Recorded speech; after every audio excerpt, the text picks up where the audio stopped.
अस्सलाम वालेकुम। तो आज मैं आपके चैनल आईटी टॉक पे एक और वीडियो लेकर हाजिर हूँ। इस वीडियो में मैं अपने रेगुलर ट्रैक पे वापस आ चुका हूँ क्योंकि दो अनबॉक्सिंग करने के बाद मेरे पास बिल्कुल भी पैसे बाकी नहीं थे। तो इसलिए इस वीडियो में मैं आपको बताऊँगा कि अगर आपको 2020 में अमीर बनना है तो आपको इन 5 प्रोग्रामिंग लैंग्वेजेस जो कि मोबाइल एप्लीकेशन डेवलपमेंट में यूज़ होती है, जिसके बारे में हम इसी वीडियो में आगे चल के बात करने वाले हैं डिटेल में। उसमें से आपको कोई भी एक प्रोग्रामिंग लैंग्वेज को टारगेट करना है और प्रॉपर्ली सीख के उसके मास्टर बन जाना है तो आपकी ऑनलाइन मार्केट में भी एक अच्छी खासी डिमांड होगी और आप ऑफलाइन मार्केट में भी जॉब्स के ज़रिए अच्छा खासा पैसा कमा सकते हैं। तो चलिए आपका कीमती समय ज़ाया नहीं करते हुए इस वीडियो को जल्दी से शुरू करते हैं।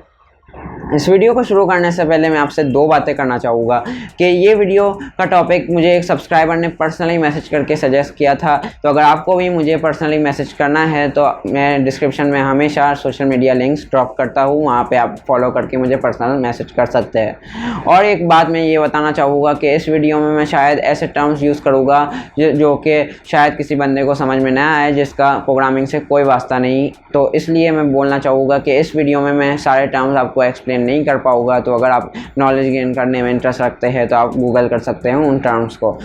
तो चलिए अब हम प्रॉपर्ली अपनी बातें शुरू करते हैं और हम उल्टा चलेंगे। नंबर 5 से हम नंबर 1 पे आएंगे। तो हमारी आज की टॉप 5 जो लैंग्वेज है वो है C++। C++ एक OOP बेस्ड लैंग्वेज है, मतलब ऑब्जेक्ट ओरिएंटेड प्रोग्रामिंग लैंग्वेज, और जो फंक्शंस और सिंटैक्स वो यूज़ कर रही है वो C प्रोग्रामिंग के है। इसलिए इसका कोड समझना और इम्प्लीमेंट करना बहुत ही आसान है। तो बहुत सारी बड़ी मल्टीनेशनल कंपनीज़ भी अपनी एप्लीकेशंस में C++ यूज़ कर चुकी है, जैसे कि एंड्रॉयड और विंडोज़। और भी बहुत सारे कंपनीज़ के लिए ये टूल्स बनाने में इस्तेमाल की जा चुकी है, जैसे कि अमेज़ॉन और पेपैल और बहुत सारी कंपनीज़। तो थोड़े हाईलाइटेड फीचर्स मैं आपको बताऊँगा कि क्यों ये स्टैंड आउट करती है नंबर 5 पे।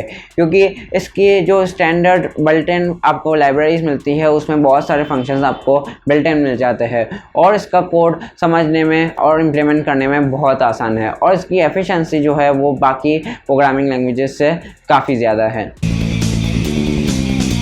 तो चलिए अब हम बात करते हैं अपने नंबर 4 पे आने वाली प्रोग्रामिंग लैंग्वेज के बारे में, जो कि है PHP, प्री हाइपरटेक्स्ट प्रोसेसर, जो कि Zen टेक्नोलॉजीज़ ने डेवलप की है। इसकी मार्केट में पहले से बहुत ज़्यादा जॉब्स है जो कि आप सोच भी नहीं सकते, क्योंकि ये एक open source server side scripting language है। और पहले तो ये सिर्फ वेब डेवलपमेंट के लिए यूज़ होती थी, लेकिन अब ये मोबाइल एप्लीकेशन डेवलपमेंट में भी बहुत यूज़ होती है। जैसे कि मैं आपको एक फेमस ऐप के बारे में बताता हूँ जिसमें PHP यूज़ हुई है, उसका नाम है फेसबुक। जी हाँ, फेसबुक में ये यूज़ हुई है। और भी याहू और विकिपीडिया जैसी बड़ी वेबसाइट में आपको PHP यूज़ होती हुई नज़र आएगी। तो चलिए अब मैं इसके फीचर्स के बारे में आपको बताता हूँ कि क्यों ये नंबर 4 पे स्टैंड आउट करता है। क्योंकि ये एक ओपन सोर्स लैंग्वेज है जो कि कमांड लाइन स्क्रिप्टिंग को भी सपोर्ट करता है और कंपैटिबल है सर्वर्स के साथ भी, और स्ट्रक्चरल और OOP बेस्ड दोनों है ये, और ईजी टू लर्न लैंग्वेज है। तो चलिए अब हम बात करते हैं हमारे नंबर 3 पे आने वाली लैंग्वेज के बारे में, जो कि है जावास्क्रिप्ट। एक बात मैं बता दूं कि अब जो लैंग्वेजेस आने वाली है जो उसके बारे में मैं इस वीडियो में बात करने वाला हूँ, अगर उसमें से एक भी आप लैंग्वेज सीख जाते हैं तो आपकी भी डिमांड बहुत ज़्यादा बढ़ जाएगी 2020 में। जावास्क्रिप्ट एक स्क्रिप्टिंग लैंग्वेज है जो कि पहले से फ्रंट एंड वेब डेवलपमेंट में यूज़ होती थी, लेकिन अब ये एक बैक एंड वेब डेवलपमेंट में भी बहुत यूज़ होती है और एक ट्रेंडिंग प्लस पावरफुल लैंग्वेज बन चुकी है, जिससे डायनामिक मोबाइल एप्लीकेशन भी बननी शुरू हो चुकी है।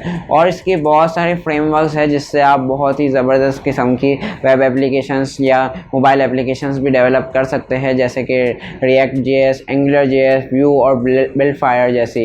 गारंटी देता हूँ इन फ्रेमवर्क्स में से किसी एक फ्रेमवर्क को भी अगर आप सीख लेते हैं तो पैसा बहुत आने वाला है आपके पास। और जो इसके हाईलाइटेड फीचर्स है वो ये है कि इसके फ्रेमवर्क्स बहुत ही आसान है सीखना और इसमें पोटेंशियल बहुत ही ज़्यादा है।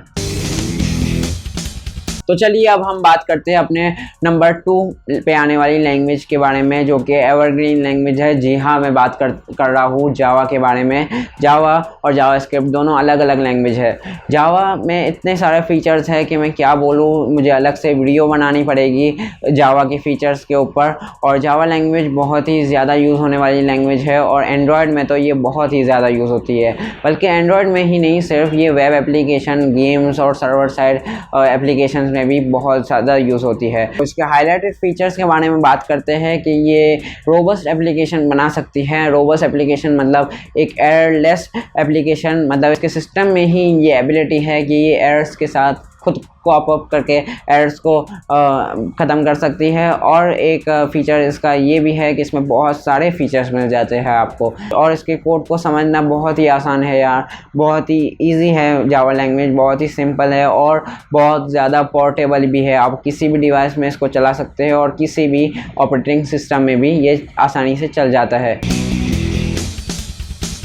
तो चलिए अब आते हैं हमारे नंबर 1 प्रोग्रामिंग लैंग्वेज की तरफ, जो कि टॉप 1 पे है अभी मार्केट में, जिसका नाम है पाइथन। और ये इस वक्त बहुत ज़्यादा ट्रेंडिंग और पावरफुल और मल्टी पैराडिग्म पर भी स्ट्रक्चरल और OOP दोनों को सपोर्ट करने वाली लैंग्वेज है, जो कि बहुत ज़्यादा डेस्कटॉप एप्लीकेशंस और मोबाइल एप्लीकेशंस में यूज़ हो चुकी है। अगर मैं आपको नाम बताऊँ तो आप हैरान रह जाएंगे, जैसे कि इंस्टाग्राम, यूट्यूब, क्वोरा और हम सबका प्यारा गूगल सर्च पे भी ये प्रोग्रामिंग लैंग्वेज यूज़ होती है। ये अभी सबसे ज़्यादा आसान लैंग्वेज है सीखना, और डायनामिक बाइंडिंग और डायनामिक टाइपिंग जैसे ऑप्शंस के वजह से डेवलपर्स इसकी तरफ बहुत ही ज़्यादा अट्रैक्ट करती है। और ये बहुत ही ज़्यादा पोर्टेबल लैंग्वेज है, जो कि किसी भी OS पे चल जाती है, जैसे कि यूनिक्स, लिनक्स, विंडोज़ और मैक OS पे भी ये आसानी से चल जाती है। तो चलिए इस वीडियो को यहीं पे ख़त्म करते हैं, और उम्मीद करता हूँ कि इन 5 लैंग्वेजेस में से आप कोई तो लैंग्वेज ज़रूर सीखेंगे, और कोई किसी वक्त आपकी भी डिमांड होगी मार्केट में। तो अगर आप मुझसे ऐसी वीडियोस और चाहते हैं फ्यूचर में, तो इस वीडियो को ज़रूर लाइक कर दीजिए और अपने फ्रेंड्स के साथ भी शेयर कीजिए, और कमेंट्स में आप बता सकते हैं कि कैसे मैं और ज़्यादा अपनी यूट्यूब वीडियोस को इम्प्रूव कर सकता हूँ। और अगर अभी तक आपने इस चैनल को सब्सक्राइब नहीं किया तो प्लीज़ यार सब्सक्राइब कर लीजिए, और बराबर में एक बेल आइकन बना हुआ आएगा, उसे भी दबा दीजिए, ताकि हमारी लेटेस्ट वीडियोज़ की नोटिफिकेशन सबसे पहले आप तक पहुँच जाए। तो मिलते हैं नेक्स्ट किसी ऐसी वीडियो में। थैंक